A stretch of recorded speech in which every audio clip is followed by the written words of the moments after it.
दोस्तों, क्या आपने कभी सोचा है कि जब शरीर की अंतिम सांस टूटती है तो उस पल आत्मा के साथ क्या होता है।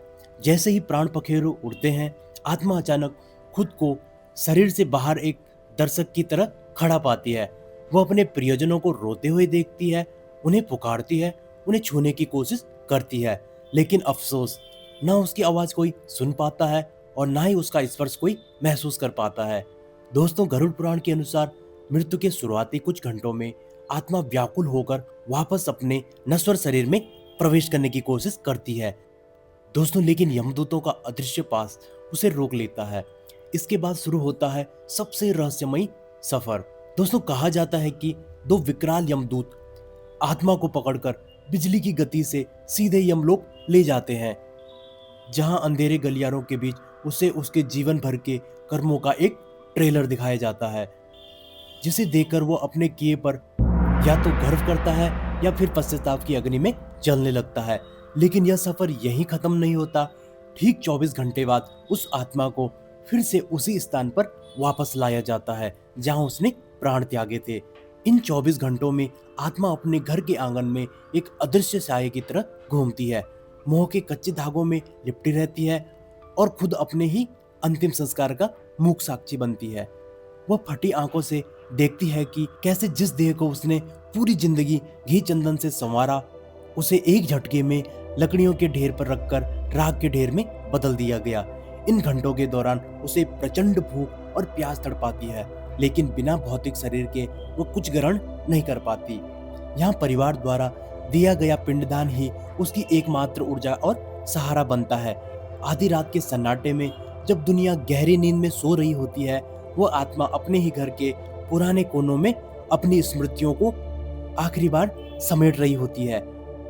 उसे एहसास होता है कि अब इस चौखट पर उसका कोई अधिकार नहीं बचा।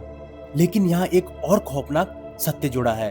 दोस्तों, आत्महत्या का शास्त्रों के अनुसार जो आत्मा ईश्वर द्वारा दिए गए समय को स्वयं समाप्त करती है, उसे ना तो यमलोक में स्थान मिलता है और ना ही स्वर्गलोक में और ना ही नरक में। वह आत्मा एक प्रेत बनकर उसी स्थान पर भटकती रहती है जब तक कि उसकी प्राकृतिक आयु पूरी नहीं हो जाती।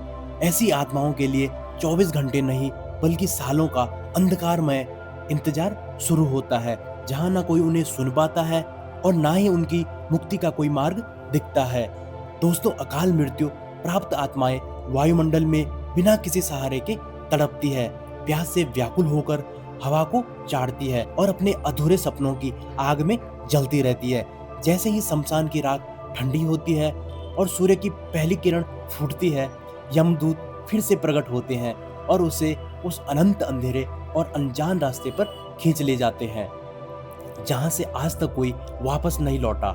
अब शुरू होती है वैतरणी नदी की वो डरावनी यात्रा, जहां खौलता हुआ रक्त और मांस के टुकड़े आत्मा को डराते हैं, और केवल वही आत्मा इसे पार कर पाती है जिसने जीवन में निस्वार्थ दान किया हो।